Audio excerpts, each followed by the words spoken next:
Welcome to Legacy of Islam. If you want our hard work to bring you more amazing videos, then like the video, subscribe to the channel, and share your thoughts in the comments. Your like and comment mean a lot to us. Today, we will hear a truly remarkable story, one that will leave you astonished. This is the story of a 6-year-old Muslim boy who, despite his innocence and naivety, possesses a sharp intellect that leads to an unexpected debate with a 57-year-old atheist professor at a prestigious university in Switzerland. At the heart of this story is Dr. Helena Krauss, a philosophy professor known for her strong logical reasoning and relentless criticism of religion, especially Islam. To her, religion is nothing more than a myth that hinders scientific progress and restricts free thought. On the other hand, we have Omar Hassan, a bright and innocent 6-year-old Muslim boy with unwavering faith. His father is a visiting lecturer from the Middle East, conducting research at the university, while his mother is a devout Muslim who instills in him the values and importance of Islam in daily life. This story begins in one of the university's lecture halls, where Dr. Helena is delivering a lecture on myths and realities in civilization, a course she often uses as a platform to criticize religion, particularly Islam. Religion is nothing more than a cultural construct, Dr. Helena declares confidently before her students. There is nothing truly scientific in religious scriptures. They are merely old fairy tales, passed down from generation to generation. And look at Islam, with all its rigid rules about hijab, prayer 5 times a day, doesn't it restrict individual freedom? The room falls silent. Some students nod in agreement, while others hesitate, unsure of how to respond. Not far from the lecture hall, Omar sits quietly, waiting for his father to finish his class. By chance, he overhears Dr. Helena's remarks. Though small in stature, his curious eyes hold deep questions. During the question and answer session, a female student raises her hand hesitantly. "Professor, do you believe that all religions are wrong, even Islam?" Dr. Helena smirks. "Of course. Islam, with all its strict Sharia laws, represents one of the highest forms of oppression. Take the hijab, for example. Why should a woman be required to cover herself? Why not allow her the freedom to choose? This is not the Middle Ages." A heavy silence fills the room. No one dares to challenge her statement, until a small yet firm voice emerges from the back. "But Professor, doesn't freedom also mean not forcing someone to remove their hijab?" All eyes turn toward the source of the voice. Omar stands up, his small frame exuding confidence. Dr. Helena frowns, taken aback by the unexpected interruption. "Who are you, kid?" she asks, trying to maintain her authority. "My name is Omar," he replies politely. "I was waiting for my father to finish his class, but I overheard the professor speaking about hijab and Islam, so I have a question." The students exchange glances, whispering in surprise. A little boy challenging an atheist professor? This was unheard of. Dr. Helena gives a condescending smile. "All right, Omar. What do you want to ask?" Omar remains calm. "Professor, you said the hijab is oppressive. But if a woman chooses to wear the hijab of her own free will, is it still considered oppression?" The room goes silent. Dr. Helena pauses for a few seconds before forcing a smile. "A child like you may not fully understand," she says with a small laugh. "Many women who wear the hijab don't actually choose it.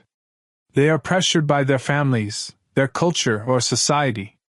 Omar nods but doesn't back down. "So if a woman doesn't want to remove her hijab but is forced to do so, isn't that also oppression?" Dr. Helena hesitates.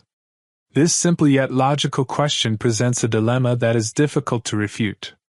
A male student in the front row raises his hand. "Professor, wouldn't that also be a form of coercion? If a woman wants to wear the hijab, shouldn't it be her choice?" The classroom suddenly becomes lively with murmurs. Dr. Helena, who had always dominated discussions with ease, now finds herself struggling to regain control. She had not expected a child to challenge her arguments in such a profound way. Omar continues, his voice filled with innocent conviction. I've heard that true freedom means being able to choose without force or pressure. If a woman wants to wear the hijab for the sake of Allah, why should anyone forbid her? The room erupts in discussion. Students begin exchanging opinions among themselves. Dr. Helena remains silent, sensing that the debate is shifting in an unexpected direction. And this was just the beginning of a debate that would change everything. The lecture hall was no longer the same. The lecture hall, which had previously been dominated by Dr. Helena's voice, had now transformed into a heated discussion arena. Some students seemed intrigued by Omar's simple yet logical questions. Dr. Helena, determined to regain control, folded her arms and looked at Omar with a measured expression. You are still too young to understand the concept of freedom, Omar. The world is not as simple as you imagine. Islam imposes restrictions on women, and the hijab is a symbol of that limitation. If a woman is taught from childhood that covering her body is an obligation, is that truly a choice? Or is it a form of indoctrination that forces them to accept without question? She challenged. Omar furrowed his brows, deep in thought. Despite his young age, his words carried a maturity that stunned the room. So, Professor, are you saying that anyone who is taught something from childhood is being forced into it? He asked. Then, does that mean someone who is taught from childhood that religion does not exist is also being forced not to believe? A wave of realization swept through the room. Omar's question was simple yet profound. Some students exchanged glances, clearly impressed by his reasoning. Dr. Helena was momentarily silent, unaccustomed to being challenged in this way, especially not by a 6-year-old. She took a deep breath and responded in a firm tone. That is different. A child who is taught to think scientifically and logically from a young age is given the ability to question everything and arrive at their own conclusions. Omar smiled slightly and glanced at the students, many of whom now appeared deep in thought. But isn't that still a form of coercion, Professor? He asked. If a child is raised believing there is no God, that religion is just a myth, and is never given the opportunity to study Islam or any other faith, isn't that also a restriction? The room fell into silence once again. The whispers among students grew louder as they reflected on the question. A male student in the front row, wearing glasses, finally spoke up. Professor, I think Omar has made an interesting point. We always discuss freedom, but do we truly grant it to everyone? Aren't we, perhaps unknowingly, imposing a particular perspective on others?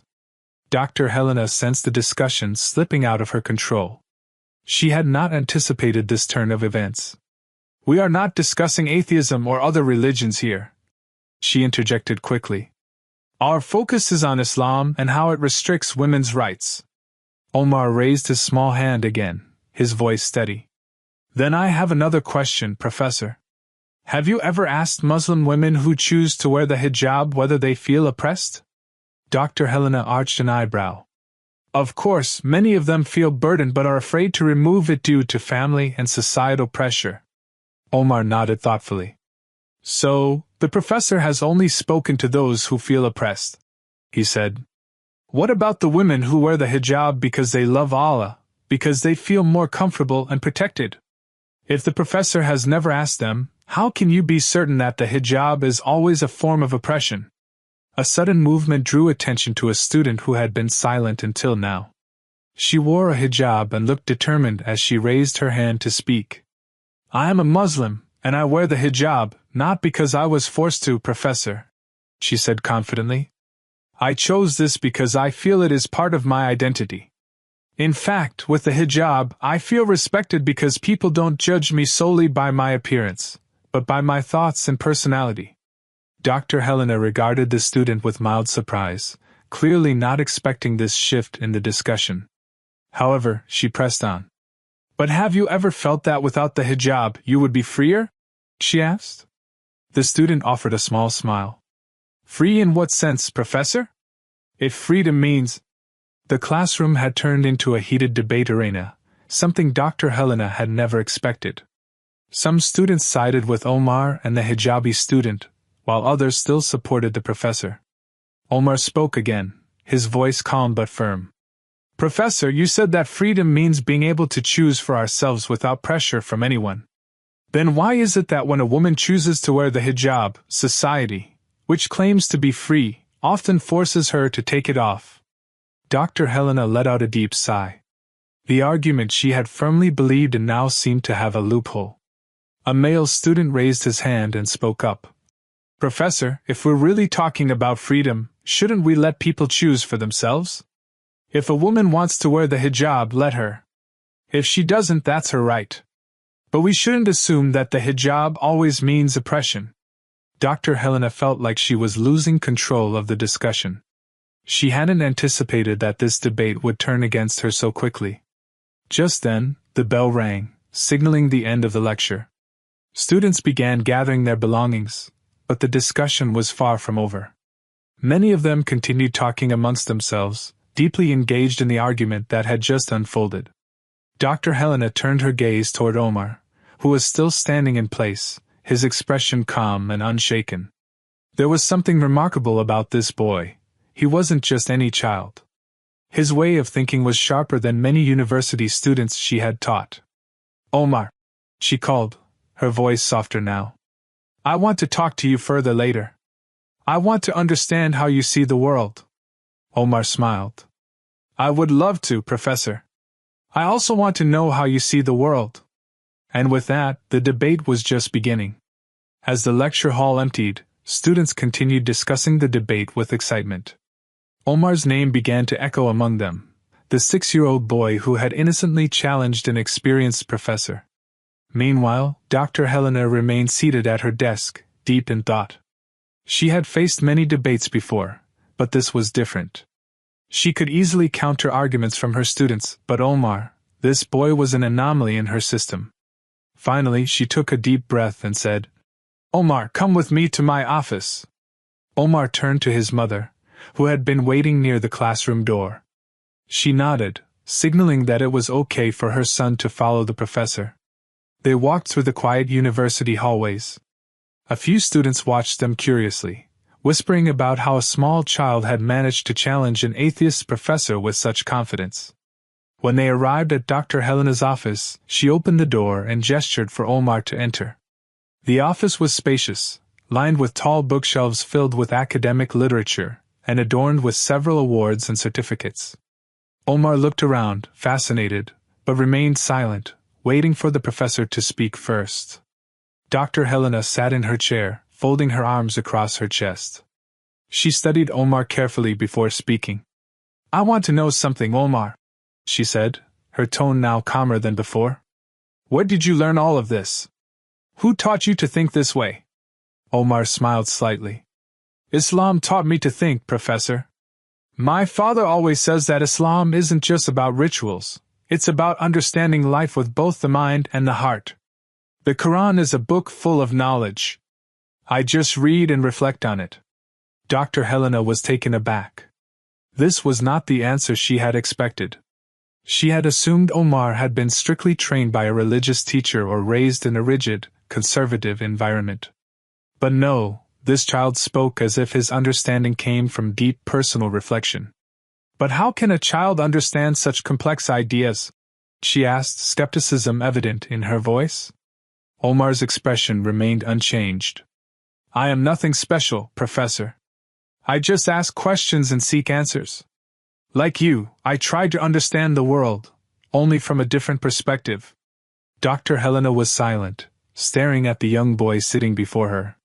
For the first time in a long while, she found herself at a loss for words. Helena felt something shift within her. It wasn't easy to accept this perspective. There was resistance within her. "Omar, have you never doubted your religion?" she asked. "No," Omar replied without hesitation. "Have you ever considered that maybe everything you've learned was just dogma, instilled in you since childhood?" Omar nodded once.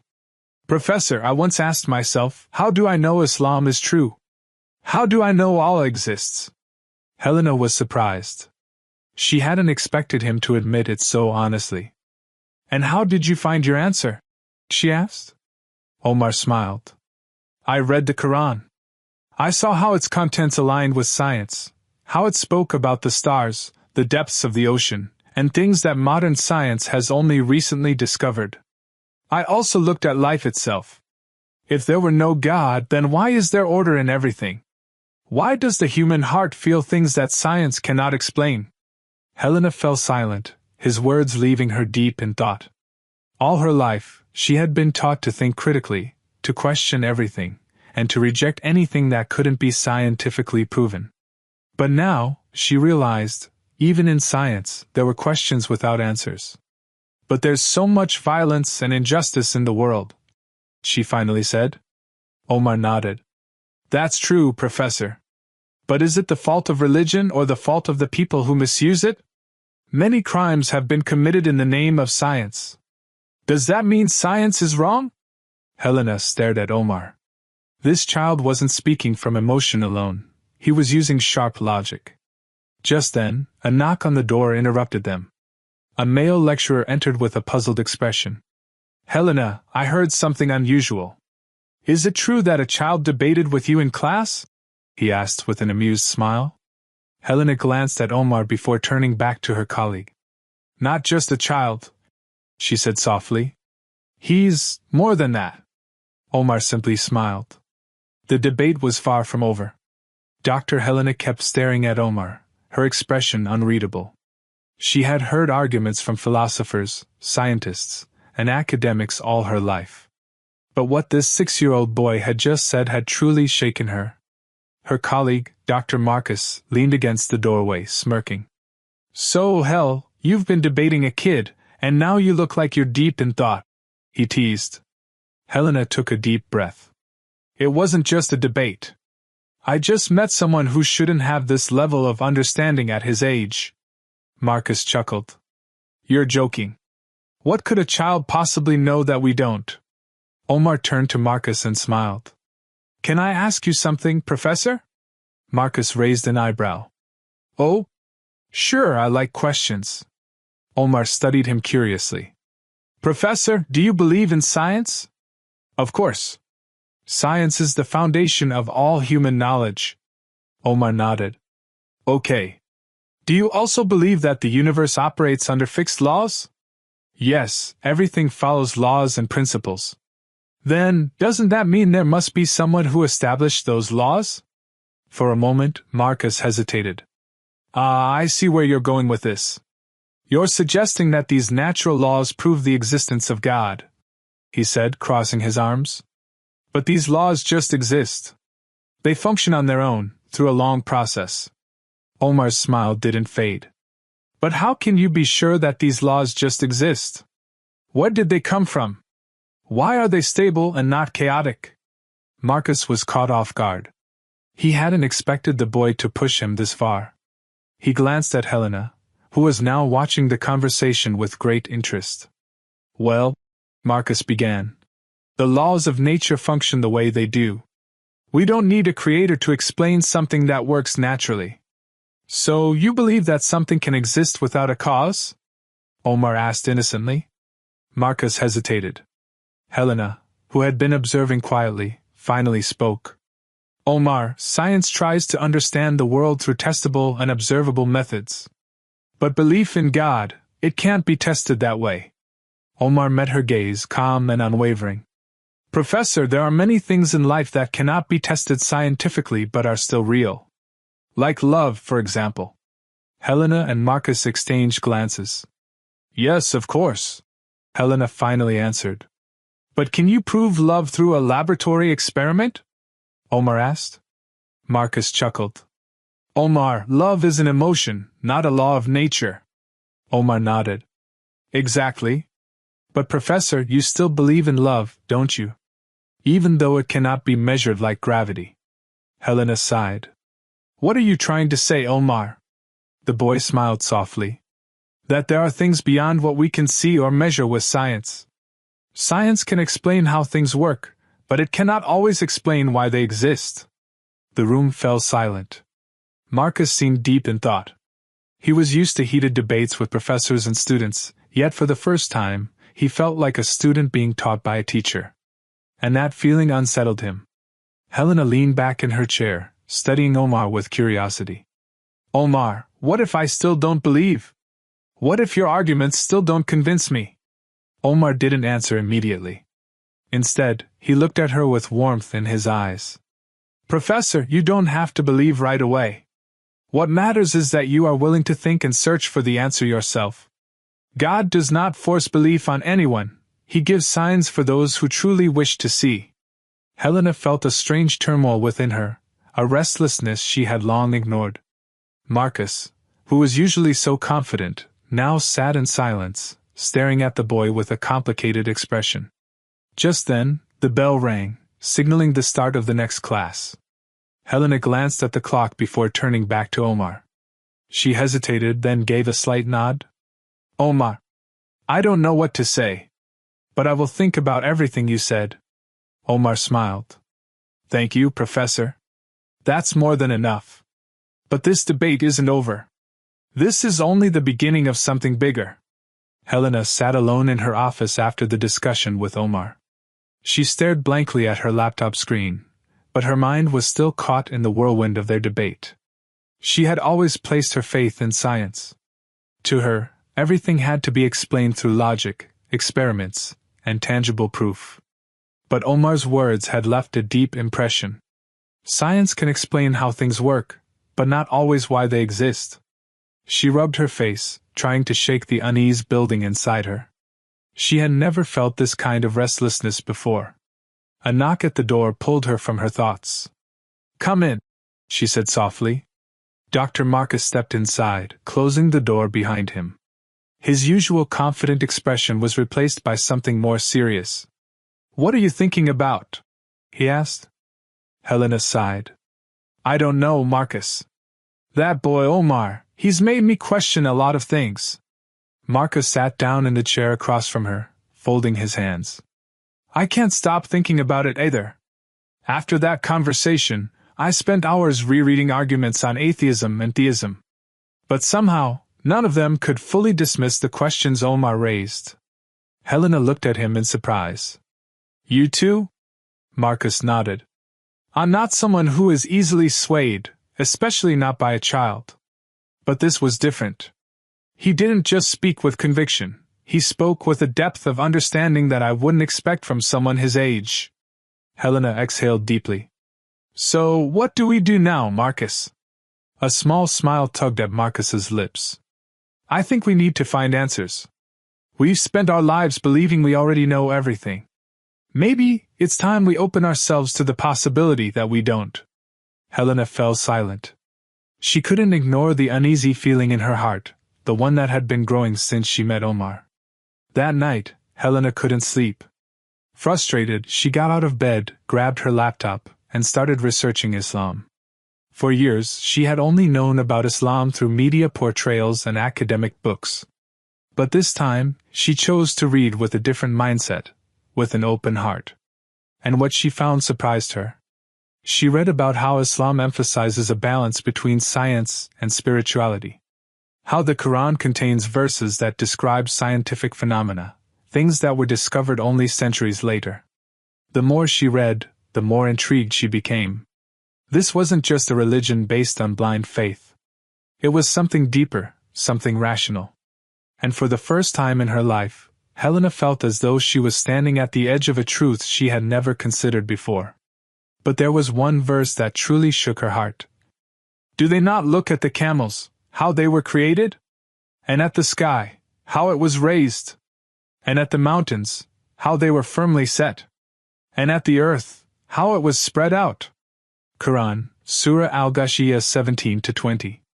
Helena read the verse over and over again. There was something profound in those words, something that resonated deep within her. She closed her laptop and gazed out the window. For the first time in her life, she felt small in the presence of something far greater than herself. The next day, Helena decided to meet Omar and his mother at a small cafe near the campus. As soon as Omar saw her, he smiled warmly. Professor Helena! Helena offered a small smile in return. May I sit with you? Omar's mother nodded politely. Of course, Professor. Is there something we can help you with? Helena looked at Omar intently. Omar, I have one last question. Omar nodded. Of course, Professor. Helena took a deep breath. How can I be sure that Allah truly exists? Omar smiled gently. Professor, sometimes we don't need to see something directly to know that it exists. You can't see the wind, but you can feel its breeze. You can't see gravity, but you can feel its pull. Helena remained silent, absorbing his words. Omar continued. The same is true for God. We may not see him directly, but we can feel his presence, in every event, in every small miracle that happens around us. And if you truly wish to feel it, try praying. Ask with a sincere heart. Helena felt something tighten in her chest. She looked down at her trembling hands. For the first time in her life, she felt the urge to pray. And in that moment, tears fell from her eyes. A few months later, Helena stood in front of a mirror, staring at her reflection. She adjusted the hijab on her head. It was the first time she had ever worn one. Behind her, Marcus stood in silent awe. You really did it, he murmured. Helena smiled. Yes, Marcus. I finally found the peace I had been searching for all this time. Marcus sighed. I'm still searching too. But seeing you today, I think maybe it's time I open myself up more. Helena placed a reassuring hand on his shoulder. Faith is a personal journey, Marcus. But if you seek with sincerity, I'm certain you'll find the answer. Marcus smiled faintly. Omar is truly an extraordinary child. Helena nodded. Yes. And I'm grateful to have met him. This story teaches us that sometimes, light comes from the most unexpected places. That knowledge and faith are not in conflict. They can walk hand in hand. And that sometimes, a single child can bring about a profound change in someone's life. See you in the next inspiring story. That night, the large hall at Kyoto University was filled with students, academics, and thinkers from various backgrounds. The room, which was usually reserved for scientific seminars, now hosted an extraordinary debate between a renowned atheist philosopher and a young Muslim researcher who had memorized the entire 30 juz of the Qur'an and mastered the science of tafsir and hadith. On stage, a 61-year-old man with graying hair stood with full authority. He was Dr. Hiroshi, a philosopher who had written numerous books on skepticism and atheism. His thoughts were sharp, his arguments hard to refute, and he was known to be nearly unbeatable in debates. On the other side of the stage stood a young woman, Aisha, a Muslim researcher who not only had a strong academic background but also possessed deep religious knowledge. At 29 years old, with a gentle face but a strong presence, Aisha was known among intellectuals for her ability to blend scientific and religious arguments. The event began with an introduction from the moderator, a professor of philosophy from the university. After Dr. Hiroshi's introduction, Aisha stepped forward to adjust her glasses, then smiled slightly before speaking. I have spent decades proving that religion is a social construct, an illusion created by humans to feel safe in a world full of uncertainty. Dr. Hiroshi began. There is no scientific evidence that God exists. Now I want to see if a young woman who claims to have religious knowledge can refute my logic. His tone was slightly condescending. Aisha remained calm. She smiled and then responded in a soft but clear voice. Dr. Hiroshi, I respect your experience and thoughts. But don't you think that science actually supports the existence of God? If you say that everything must be proven scientifically, then let me ask you, can you prove scientifically that love or justice is real? The room suddenly became quiet. The audience began to whisper, impressed by how Aisha had turned the argument around. Dr. Hiroshi raised his eyebrows, clearly intrigued. Love and justice are subjective concepts born from the human brain, he answered. They have no real existence outside the human mind. Aisha smiled faintly. Okay. Then what about consciousness? Is consciousness just the activity of neurons in the brain, or is there something more to it? If everything we experience is just the result of a biological process, how can humans have free will? If we are just biological machines that work based on natural laws, why can we choose to create meaning in life? The audience began to look at Dr. Hiroshi, waiting for his response. He seemed to think for a moment before answering. Consciousness is an illusion created by the brain, Dr. Hiroshi replied. There is no such thing as a soul or consciousness outside our biological system. Aisha nodded slowly and then said, If consciousness is just an illusion, then how can we trust our own minds? If our minds are just the result of random chemical reactions, how can we be sure that your argument for atheism is the result of rational thought, and not just a random response from your brain? The atmosphere grew tense as some students nodded in agreement, while others appeared confused by Aisha's challenge. Dr. Hiroshi took a deep breath and said, Okay, I admit this is an interesting question, but science has proven that everything in this universe happens based on natural laws. There is no interference from supernatural entities. Everything in nature can be explained by physics, chemistry, and biology.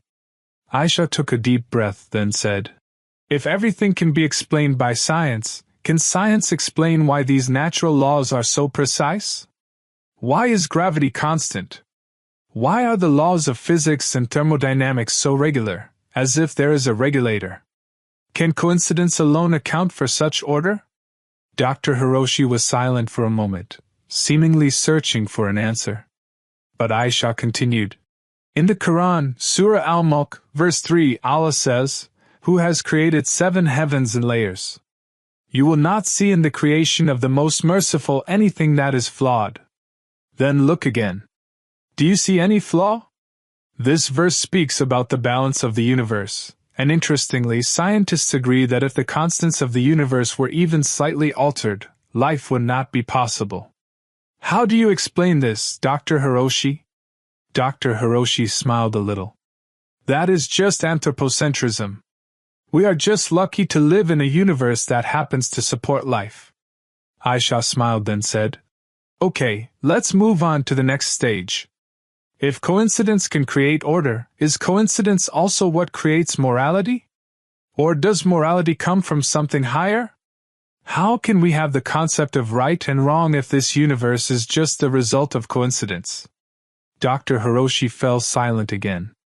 The debate grew more intense, and many in the audience began to take notes, or look for references. This was no ordinary debate. It was an intellectual discussion that provoked deep thought. Meanwhile, Aisha remained calm. She knew this was just the beginning, and the debate would get more interesting. She was ready to continue. The room felt increasingly tense. Some students who had previously just sat quietly were now leaning forward, truly engaged in the ongoing debate. Dr. Hiroshi, who had been so confident earlier, now looked a little more serious. He realized that Aisha Nakamura was not just a debate opponent. This woman not only mastered religion, but also had a strong understanding of logic and science. Meanwhile, Aisha remained calm, her gaze sharp yet full of sincerity. She wasn't here to win an ego battle, she was here to uphold the truth. Dr. Hiroshi took a deep breath and spoke again. Okay, Aisha, I will admit that your argument is quite interesting, but let's talk about morality. If God really exists, why is there still evil in this world? Why do wars, murders, and injustices continue to occur? If God is all-merciful, why does He allow all this? A number of students nodded, as this was an argument often debated. Aisha stared at Dr. Hiroshi for a moment before answering. That's a good question. I want to ask you back, Dr. Hiroshi, do you believe that humans have the freedom to choose? Dr. Hiroshi frowned. Of course I believe that humans have the freedom to make their choices. Then you have answered your own question, Aisha replied. The room suddenly became silent. God gave humans the freedom to choose. Humans are given reason, conscience, and guidance in the form of revelation. But some choose good, and some choose evil. Evil occurs not because God does not care, but because humans choose the wrong path. Several students began to whisper, digesting Aisha's words. Dr. Hiroshi smiled thinly. But still, if God is all-powerful, He could have prevented all evil before it happened. Aisha shook her head. Then, what would be the use of this life? If Allah prevents every crime, humans would be like robots, having no choice. Life without tests is not real life. But why did He create a life full of suffering? Why not just create heaven for all humans? Dr. Hiroshi tried to press the issue, but Aisha smiled. Would a professor give a degree to a student without a test? Dr. Hiroshi fell silent. This life is a test. Evil, suffering, and tests are part of life that determine who is truly a believer and who is not. If this life were without tests, then there would be no value in our actions. All would be the same, whether they do good or evil. A student in the front row raised his hand. If this world is indeed a test, what about children who die young? What about victims of war who don't even have time to choose? Aisha looked at the student gently. Allah is most just. Every human being is given a test according to their abilities. Children who die before reaching puberty are not counted as sinners. They immediately enter into Allah's mercy. While those who are oppressed, if they are patient, their rewards are multiplied. Allah will never oppress His servants. The student nodded, looking satisfied with the answer, but Dr. Hiroshi interrupted again. Then what about animals? They don't have a choice, but they also suffer. If God is all-merciful, why should they suffer? Aisha smiled. Animals do not have taklif or legal burdens like humans. They are not judged in the afterlife. But Islam teaches that even towards animals, humans must do good. The Messenger of Allah said in the Hadith that a woman went to hell for locking up a cat without feeding it, while a sinner went to heaven for giving a thirsty dog a drink. Even in the natural ecosystem, balance is maintained. The atmosphere began to change. The audience began to see that every question thrown at Aisha was always answered calmly, and with full reasoning. Dr. Hiroshi started to lose his patience. But if the Qur'an is a perfect holy book, why are there so many different interpretations? If Islam is the truth, why are there still Muslims who commit violence in the name of religion? Aisha took a deep breath, then answered calmly. Different interpretations do not mean that the Qur'an is imperfect. They show that humans have limitations in understanding revelation. Differences in interpretation are part of the dynamics of scholarship. But Islam has a clear methodology in understanding the Qur'an and Hadith. Not everyone can interpret the Qur'an carelessly. And regarding violence in the name of religion, Dr. Hiroshi pressed. Aisha shook her head slowly. Every teaching has followers who deviate, just as other ideologies and systems do. Can we blame science just because there are scientists who misuse technology to create weapons of mass destruction? Dr. Hiroshi was silent. Religion should not be judged based on the actions of a handful of people. Islam is a religion of peace. There is no coercion in religion, even for Muslims living peacefully alongside followers of other religions. If there is a deviation, it is not the fault of religion but the fault of humans who misunderstand the teachings. The atmosphere in the room was getting hotter. This debate was not just an exchange of arguments, but also a battle of ideas, touching both the emotional and intellectual sides. Dr. Hiroshi thought hard. He did not expect that his answers would be countered so strongly. Meanwhile, Aisha remained calm. She knew this was not over. There was still much to discuss, and she was ready to face the next challenge. The tension in the debate room was palpable. The students who had initially just been spectators now felt the weight of the moment. Some of them looked at Dr. Hiroshi anxiously, while others were fascinated by the calmness and sharpness of Aisha's arguments. Dr. Hiroshi realized that this was a critical point. If he could not counter his opponent's arguments, his reputation as a respected atheist philosopher could be shaken. He took a deep breath and stared sharply at Aisha. Okay, Aisha, you have answered many of my questions well. Dr. Hiroshi leaned forward, his voice sharp and confident. Now I want to challenge you in the realm I know best, science. This is my domain, he said, his gaze fixed on Aisha. Aisha remained calm, a smile on her face, not the slightest bit intimidated. Please, doctor, I'm ready, she responded softly. Dr. Hiroshi gave a slight smile, then posed his challenge. You say that the Qur'an is a revelation from God, and you believe it contains scientific truth, correct? Of course, Aisha answered firmly. Dr. Hiroshi wasted no time, launching his attack. If that's the case, then how do you explain the many verses in the Qur'an that contradict modern science? For example, the verse about the creation of man from clay, or the idea that the sun moves around the earth. Doesn't this contradict scientific theories that have already been proven? The room grew tense as the students awaited Aisha's response. This was her big moment. Aisha took a deep breath, her composure unwavering, and answered calmly but firmly. First, let's get one thing straight, she began. The Qur'an is not a science textbook, it is a book of guidance for life. However, that does not mean that it contradicts science. In fact, the Qur'an contains many scientific facts that have only been discovered in the last few centuries. Dr. Hiroshi raised an eyebrow, clearly intrigued. Such as? Aisha smiled gently, pleased with his interest. Take, for example, the development of the human embryo.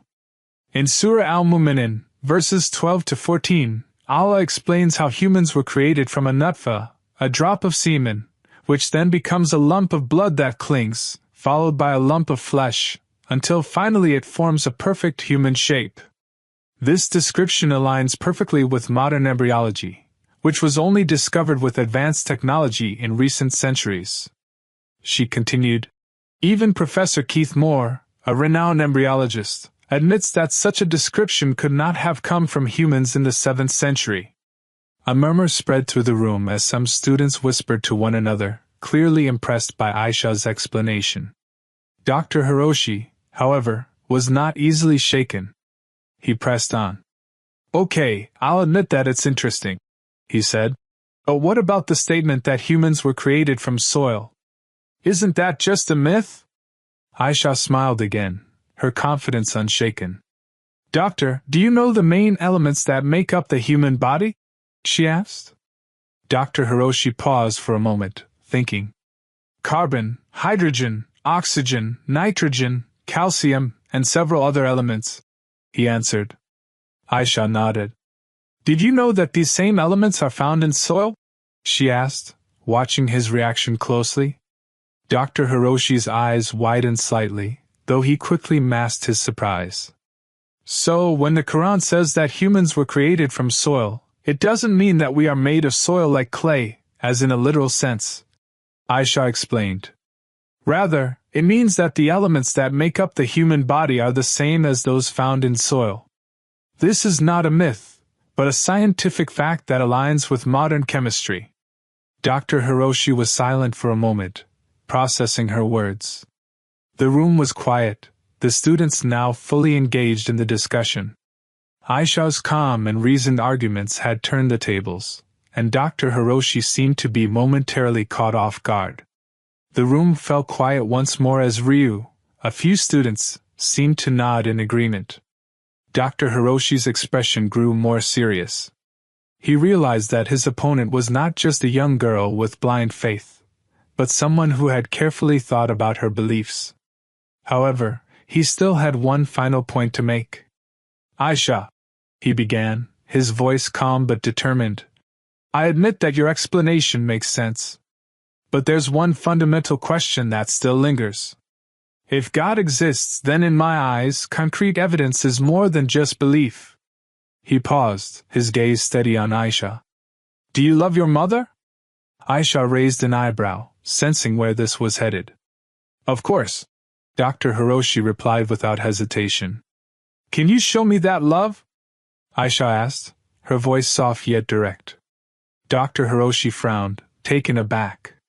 Not in words or actions, she continued, but as something I can touch or measure? He fell silent. The question struck him in a way he hadn't anticipated. Slowly, he began to understand. Aisha smiled gently, her voice calm and steady as she spoke again. Love, consciousness, even our minds, these are things we cannot see, touch, or measure physically, but we know they exist. The existence of God is similar. The evidence of His existence is everywhere, but it can only be truly felt by those willing to open their hearts and minds. The room grew silent as the students began to ponder Aisha's words. Dr. Hiroshi's expression softened slightly, but he was not ready to concede.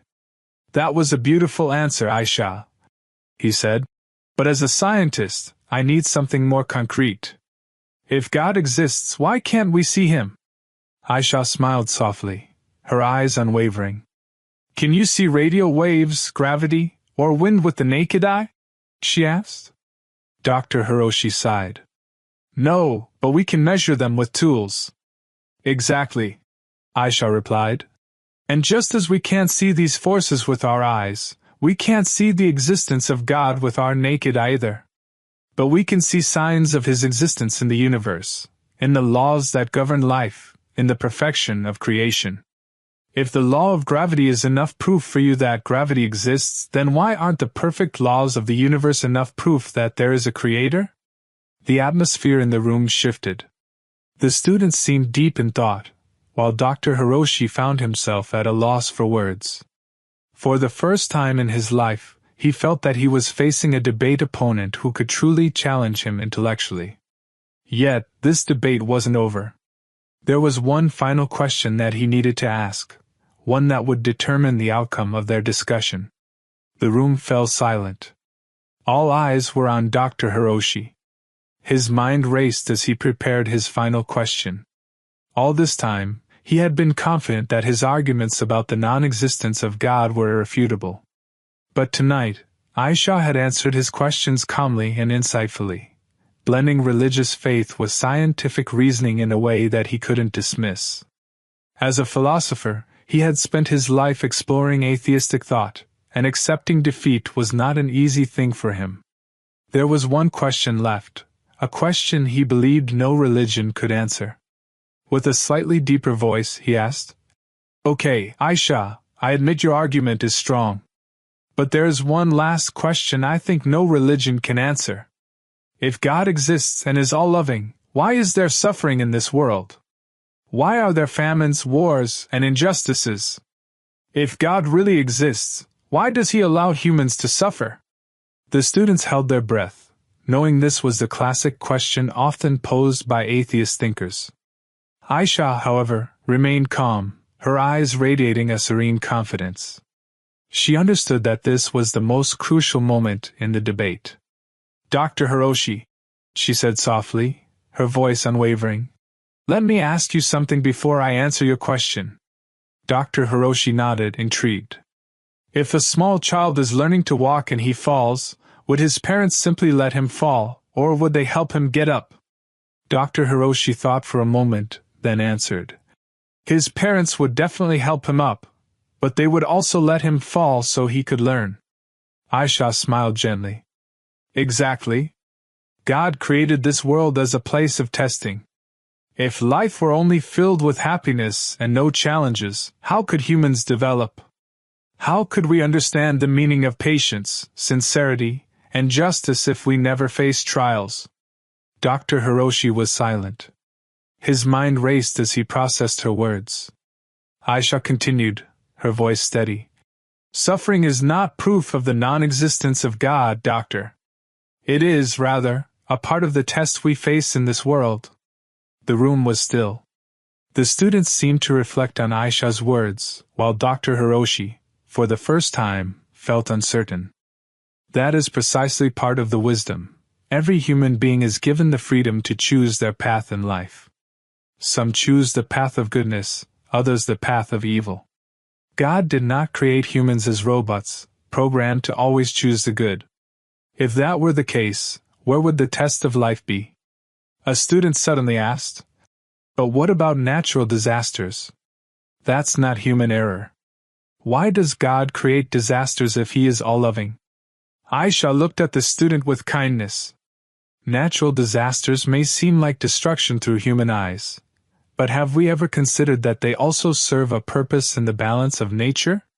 For example, earthquakes occur due to the movement of Earth's plates, and without them, life on Earth could not be supported. Volcanic eruptions do cause destruction, but afterward, the surrounding land becomes fertile. Even storms and heavy rain are part of the cycle that sustains the balance of the ecosystem. The room fell silent again. Many students began to reflect on Aisha's words. Dr. Hiroshi seemed uneasy. His face no longer showed the arrogance of an atheist philosopher, but more like someone seeking an answer.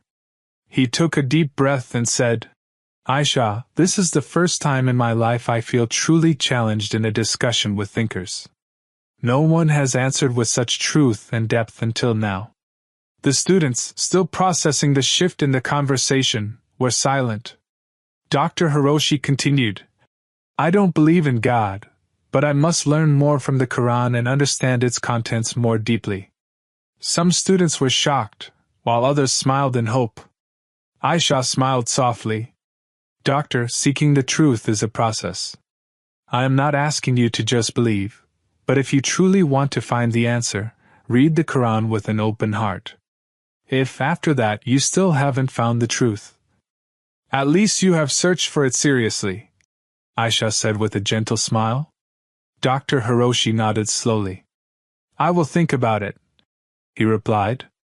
The atmosphere in the room became calmer as some students sat in silence, processing everything that had been discussed during the lengthy debate. Suddenly, one of the students in the front row, a young man named Haruto, raised his hand. "Aisha, may I ask you something?" Aisha nodded, signaling him to continue. Haruto hesitated for a moment, but finally spoke. "I haven't really cared much about religion, but after hearing this debate, I've become curious. How can I begin to understand Islam?" Aisha smiled warmly. "Islam is not just about theory or reading the holy book. It's a way of life. If you want to understand it, start with an open heart. Read the Qur'an, see how Islam is practiced in everyday life, and most importantly, ask with the intention of seeking the truth. Allah never closes the door to anyone who sincerely seeks it." Haruto nodded slowly, looking deep in thought. The debate had made a lasting impression on everyone present. For Dr. Hiroshi, this was the beginning of a new journey, a quest for answers he had long rejected. For the students, it was a valuable lesson that religion and science are not always contradictory, but can complement each other. And for Aisha, this was proof that truth does not need to be forced, it only needs to be explained with wisdom. A clean heart will always be drawn to the light of truth. As the room emptied, Dr. Hiroshi stood by the window, gazing at the night sky. For the first time in his life, he felt that there was something greater than just human logic. Maybe God does exist. And maybe he had just knocked on his door. As everyone began to leave, the voice of the narrator echoed. "Friends of the soul, from this extraordinary debate story, we learn that the search for truth, the endless journey of science and religion, are not two contradictory things. In the end, we may find answers in places we never expected." Thank you for watching this video. Don't forget to like, subscribe, and turn on the notification bell so you don't miss other inspiring stories. See you in the next video.